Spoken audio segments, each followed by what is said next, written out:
En All You Need Is Lab, la conversación sobre educación salta al pizarrón. Una reflexión sobre innovación en el aula y otras materias. Siempre en USACH 94.5, la radio de una sala que cambia. Bueno, se lo adelantaba al principio del programa, ¿no? Vamos a estar conversando sobre educación, con Educación 2020, como todos los meses, porque a pocos días de las elecciones, y lo que nos convoca en esta conversación particular de hoy, es que a pocos días de las elecciones del fin de semana vamos a estar revisando justamente propuestas en esta materia educacional, y también luego vamos a estar hablando sobre la prueba de transición universitaria, porque falta menos de un mes para su rendición. Así que todo esto lo vamos a estar hablando con Javiera Martínez, como siempre, coordinadora de políticas públicas en Educación 2020. Javiera, ¿cómo estás? Y gracias por conversar con nosotros. Hola, buenas tardes, Iván, ¿cómo estás? Bien, bien. Oye, Javiera, ayer el debate dejó hartas ronchas para hartos sectores, pero no sé, se habló de un montón de cuestiones menos educación. Yo creo que el debate que harta carne pudo sacar en ese aspecto, en materia educacional, fue el de la Universidad de Chile, ¿no? Ahí como que se pudo revisar más esa arista de las políticas públicas. Pero pasemos a revisar un poquito la propuesta rápido, para después también saber qué es lo que nos proponen ustedes desde Educación 2020. Y en pos del tiempo, yo sé que las encuestas se han equivocado un montón los últimos meses, pero revisemos, yo creo, los cuatro que estarían liderando según estas revisiones, ¿no? Gabriel Boric, José Antonio Kast, Yanna Proboste y Sebastián Sichel. Partamos por Gabriel Boric, que entiendo el principal punto es avanzar en orientaciones, programas y capacitaciones. ¿Qué significa esto, si lo pudiéramos explicar para los que nos escuchan? Sí, efectivamente, bueno, ayer en el debate, como tú bien dices, hubo poco espacio para hablar de temas de educación. Efectivamente, el debate sobre cultura, educación, conocimiento, ciencia que organizó la Universidad de Chile fue un espacio para profundizar un poquitito más en las propuestas de los candidatos. Sobre las propuestas del candidato Boric, lo que uno ve que, al igual que otros candidatos, tiene una propuesta como que algunos de los otros candidatos, bien como maximalista, uno diría, como en las líneas que uno espera en el ámbito de educación. Está todo el tema de fortalecimiento de la educación pública, de condonación de la deuda del CAE. También hay un fuerte enfoque en lo que tiene que ver con la reactivación educativa post pandemia. Ese es un tema que también es bastante común a otros programas y que tiene que ver con que los desafíos que vienen en los próximos años, a lo que ya estábamos en el fondo al debe en educación en los próximos años, se suman los desafíos que dejó la pandemia, ¿no? Que tenemos un aumento en las brechas por los resultados de aprendizaje por nivel socioeconómico. Sabemos que hay un problema de que todavía no sabemos cómo va a funcionar el próximo año el tema de las escuelas, si van a retornar 100% la presencialidad o no. Entonces, el programa, al menos del candidato Boric, uno diría que es bastante integral en la medida que toca distintos puntos, ¿no? Aborda la reactivación educativa post pandemia, incorporando el tema del bienestar socioemocional y del acompañamiento socioemocional a las escuelas. Tiene un foco importante también en el tema de la confianza hacia las comunidades educativas, a las escuelas, y también tiene el tema del fortalecimiento de la educación pública y también una de las demandas históricas que tiene que ver con la condonación del CAE, ¿no? Pero lo que decía al principio me quedó ahí como dando vueltas, como una grandilocuencia, dices tú, como un poquito mucho río, pocas nueces. No, yo no diría que mucho ruido pocas nueces necesariamente, sino que es un programa que es súper ambicioso, no diría desde el punto de vista, sí, ambicioso, y que aborda distintos temas, porque, como yo te decía, claro, hay desafíos que vienen hace mucho tiempo y a eso se suma, se añade el tema que hay que hacerse cargo de lo que pasó en estos 2 años post pandemia, ¿no? Ya, y lo otro, sigamos, pues José Antonio Kast, el líder del Partido Republicano. De hecho, si es que hubo un tema relacionado con educación ayer, estuvo enfocado más en la educación sexual, ¿no? A partir de este libro que se estuvo distribuyendo, que generó también harta polémica, y en esa línea Kast apunta a profundizar la libertad de educación, se habla de poner el bien superior del niño por sobre otras cosas. Entonces, si podemos empezar a desmenuzar, porque ahí hay algo que también varios han calificado como un retroceso. Reitero, en materia de educación sexual, que fue lo único que se pudo abordar superficialmente en materia educacional ayer. Sí, efectivamente, es lo único que se abordó desde la libertad de enseñanza, ¿no? Comentando claro. este libro que se había distribuido para niños de primera infancia. El programa, bueno, una cosa es lo que dicen los candidatos y otra cosa también es lo que dicen los programas, ¿no? En el programa de José Antonio Kast hay un énfasis en los temas también de primera infancia, de fortalecer el rol de la familia como educador y el derecho de las familias a elegir. Uno diría que también hay algunas propuestas que tienen que ver con un énfasis en quizás dar mucha autonomía a las escuelas y poco espacio al nivel central a los gobiernos de turno para que puedan supervisar o acompañar o monitorear también lo que pasa en las escuelas, como esta valoración de la libertad en su máxima expresión, por lo que uno podría decir.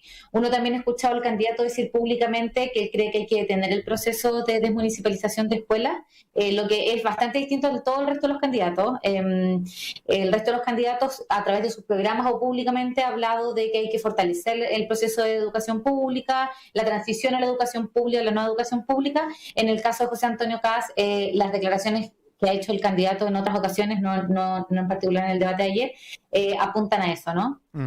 Bueno, Yanna Proboste, para seguir avanzando, porque el tiempo apremia, la candidata ahí de Nuevo Pacto Social, de hecho fue fue ministra de Educación también, entonces ustedes también yo creo que han tenido diálogo al respecto con Proboste y ella busca una educación integral, justa, democrática, de nuevo, como que si nos quedamos solamente en las palabras, lo que tú dices, ¿no? Lo que dicen los candidatos es una cosa y las propuestas del plan son otra. Sí, efectivamente yo te diría que el programa de la candidata Yasna Proboste se inscribe más en la línea, uno diría, de los programas como el de Gabriel Boric, que son ambiciosos porque saben que son muchos los desafíos que tiene nuestro sistema educativo. Entonces ahí la candidata tiene una propuesta bien completa que tiene que ver con la recuperación de aprendizaje y con la reactivación de la educación en el contexto del próximo año y los desafíos que dejó la pandemia. Y también cuando ya uno entra a desmenuzar la propuesta en términos de los distintos componentes, aparece también la importancia del tema de la primera infancia, de la educación inicial, también el tema de la educación pública como un pilar del sistema educativo, también se habla de educación superior, o sea, como están los distintos componentes que uno diría debieran estar y como en de las líneas que son importantes.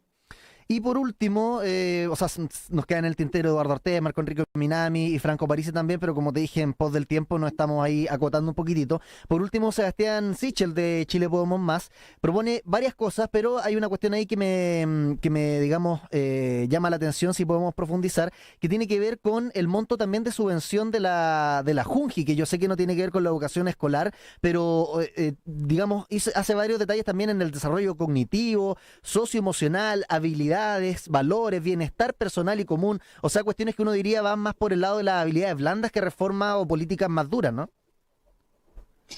Yo diría que es un programa que tiene como propuestas en las dos líneas, no diría que solo en algunas, o sea, efectivamente el tema de la primera infancia es un tema que aparece como central. También hay otros elementos sobre la reinserción escolar, haciéndose cargo de que hay posiblemente mucha posibilidad de tener un alto porcentaje de estudiantes excluidos después de este segundo año de educación a distancia. Sigue manteniéndose el tema de los liceos bicentenarios, que ha sido una política del gobierno de Sebastián Piñera y que Sebastián Sichel le daría continuidad a esa política. Y también aparece todo este tema que tú mencionabas también, que yo diría que más que tiene que ver con habilidades blandas tiene que ver con la innovación educativa y con repensar un poco el cómo ocurre el aprendizaje en las escuelas, que acá aparece. José Antonio Casta habla de la educación online también, es como de los pocos candidatos que le da como importancia a eso en su programa explícitamente. Lo dice explícitamente, pero yo diría, ojo, porque hay formas en las que puede aparecer en los programas. Los otros candidatos quizás no hablan explícitamente de educación online. Pero sí hablan de, por ejemplo, de entregar subvenciones para que los establecimientos tengan conectividad, de entregar subvenciones a las familias para que tengan acceso a Internet. O sea, se resguarda el tema de la conectividad de las familias y de los niños y también el acceso a dispositivos tecnológicos para fines educativos en las casas, ¿no? Ya, pues, oye Javier, entonces habiendo revisado todo esto de la educación 2020, ¿cuál es el balance que hacen? Porque hay un montón de ideas, digamos, una lluvia y casi una infoxicación, si podemos decir, de tantas propuestas. ¿Dónde está la gran deuda acá? Porque, digamos, propuestas sobran. ¿Qué es lo que estaría faltando? Sí, nosotros creemos que con excepción del programa de Gabriel y de Yasna, los otros programas, si bien se habla un poco de la educación pública y de este proceso, de esta reforma tan importante que estamos viviendo ahora, que es la desmunicipalización, el resto de los programas carece de ese énfasis que nos parece sumamente prioritario para los próximos 4 años. Es una reforma que está a medio camino de implementar y que se vienen 3 años súper importantes, porque hasta ahora se han implementado 11 de los 70 servicios locales en educación, que son los nuevos sostenedores de los colegios públicos. Desde los municipios se traspasan a estos nuevos servicios locales. Se han implementado 11 en 3 años, haciendo un tremendo esfuerzo, y los próximos 4 años se tienen que implementar el resto de los servicios locales. O sea, estamos hablando de que se van a implementar más de 50 nuevos servicios locales, que implica traspasar todos los liceos, todas las escuelas y todos los jardines públicos a este nuevo sistema. Entonces es una reforma de gran envergadura, y nos gustaría quizás haber visto un poco más de énfasis en el resto de los programas en esta política, que requiere ser una política de Estado, que requiere ser una política que no dependa del gobierno en el que se está implementando, sino que sea una política que tenga continuidad independiente del color político del momento, ¿no? Otro tema que nos parece súper importante, que aparece un poco, el tema del fortalecimiento de la educación técnico-profesional, pero quizás no con la fuerza también que nosotros esperábamos, y también hay un tema que no está tan evidente en los programas, que tiene que ver con la equidad de género en la formación técnico-profesional. Nosotros hoy día vemos que en la educación media técnico-profesional, que es a las que asisten los niños, los adolescentes, los jóvenes más vulnerables del país, hay diferencias súper importantes entre las especialidades que toman las mujeres y sus compañeros hombres. Entonces, las niñas se van hacia las áreas de educación y salud, que son las peor remuneradas después en el mundo laboral, y los hombres se van a las áreas más industriales, de minería, que son mejor remuneradas. Entonces, creemos que, y también sabemos que en educación superior tenemos una brecha importante de mujeres que ingresan a carreras en las áreas de STEM, ¿no? De matemática, de ciencias y tecnología. Entonces, ahí nosotros creemos que es un tema importante que se tiene que abordar, porque es una política que tiene que ver con la pobreza, no solamente con la equidad de género, sino también con ayudar en el fondo a romper ciertos círculos de pobreza que algunas veces se mantienen. Y otro tema que nos parece que está un poco ausente o desdibujado en los programas tiene que ver con el tema de crear en el fondo como de priorizar el liderazgo directivo a través de una carrera de desarrollo directivo.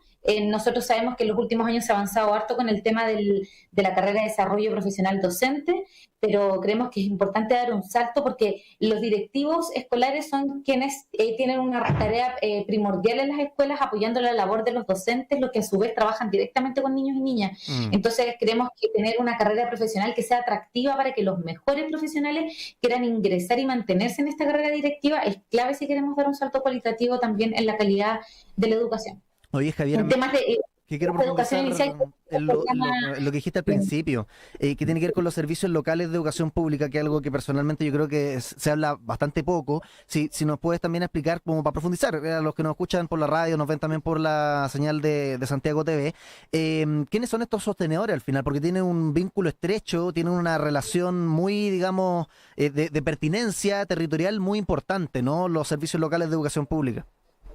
Sí, efectivamente. Mira, nosotros desde el 80 en adelante en Chile se inició una política de municipalización que implicaba que las escuelas fueron traspasadas desde el Estado a la administración de los municipios.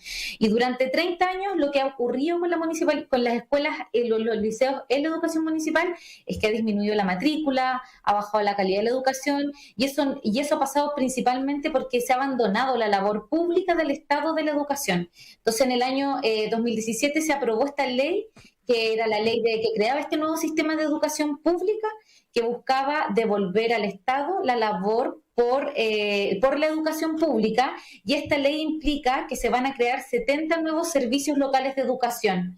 Entonces, la educación pública va a pasar de las escuelas van a pasar de estar administradas por los municipios, que es lo que ocurre hoy, a estos nuevos servicios locales, que agrupan más de una comuna, buscando economías de escala, ¿no? Porque hoy en día teníamos comunas que tienen solo 10 establecimientos municipales, y es muy difícil hacer un uso más eficiente de los recursos cuando se administran tan poquitas escuelas. Entonces ahora los servicios locales de educación a los servicios locales se traspasan más comunas. Por ejemplo, un servicio local puede agrupar 3, 4, 5 comunas, y los servicios locales tienen el rol de acompañar la labor de los establecimientos educativos, formar a los profesionales de la educación y también, como tú bien dices, hacer una adecuación de las políticas educativas a la realidad de cada contexto, ¿no? Ese es el principal énfasis que tiene. Entonces, como tú ves, es crear 70, se van a tener que crear más de 50 servicios locales en los próximos 4 años. Entonces, es una política que tiene suma importancia para mejorar la calidad de la educación pública del país, lo que es sumamente importante desde un punto de vista como de las oportunidades que se le entregan a los niños y niñas del sistema, y por lo mismo requiere de apoyo de todos los sectores políticos. Oye, Javiera, recordarle a los que están escuchándonos por Radio USACH, estamos conversando con la Coordinadora de Políticas Públicas de Educación 2020, Javiera Martínez. Nos queda un temita en el tintero que no podía abordarlo, porque para nuestra próxima conversación ya va a haber pasado la prueba de transición, que va a ser el 6 entre el 6 y el 10 de diciembre, falta menos de un mes, y por segundo año consecutivo ya se va a estar la posibilidad de rendirla 2 veces al año. De hecho, ayer se dio a conocer la lista también de los 2 grupos, por razones sanitarias está dividido en 2 grupos que van a realizar esta prueba de transición. Entonces, cuéntanos, ¿es que hay alguna diferencia con la del año pasado? ¿Sigue más o menos lo mismo y va a ser un quiebre más que con la del año anterior, con la PSU que conocíamos hace 2 años atrás? Sí, la verdad es que el cambio más importante, como tú dices, Iván, es que se incorpora dos alternativas para rendir la prueba en el mismo año. Esto es algo que, o sea, los rectores de todas las universidades han salido como a destacar como una política muy positiva en términos de que le da un poco más de flexibilidad al sistema.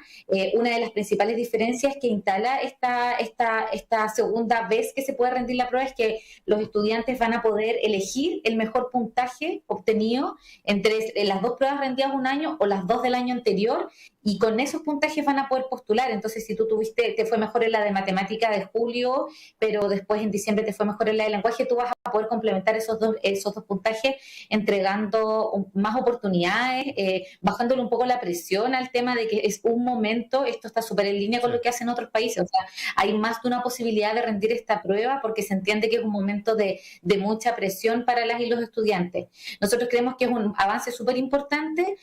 Sin embargo, el ingreso a la universidad es solo un primer paso, y para algunos sectores de la población mantenerse en la universidad, permanecer en la educación superior es el principal desafío. Entonces, ahí hay otras políticas súper importantes como el PASE, el Programa de Acompañamiento Escolar, que ya existe hace varios años ya, que entrega apoyo y acompañamiento a estudiantes especialmente de niveles socioeconómicos más desaventajados para que ellos permanezcan en la educación superior. Es súper importante que se sigan complementando con ese otro tipo de políticas, porque una cosa es favorecer que más estudiantes tengan éxito en la posibilidad de ingresar a la alternativa que ellos buscan, pero otra cosa es el acompañamiento que nosotros vamos haciendo de ese proceso de educación, ¿no? Ya, pues, genial, Javiera. Oye, vamos a estar hablando entonces a mediados de diciembre con Educación 2020, como siempre, para revisar lo que está pasando ahí con lo que pasó, porque estamos hablando en tiempo futuro, con la prueba de transición, y también lo otro que no alcanzamos ahora por tiempo, porque de hecho estamos súper pasados, pero la obligatoriedad que va a empezar a partir de marzo con el tema de las clases. Así que hay un tema también que nos queda pendiente para la conversa de diciembre. Que estés bien, chao. Buenísimo, chao, chao.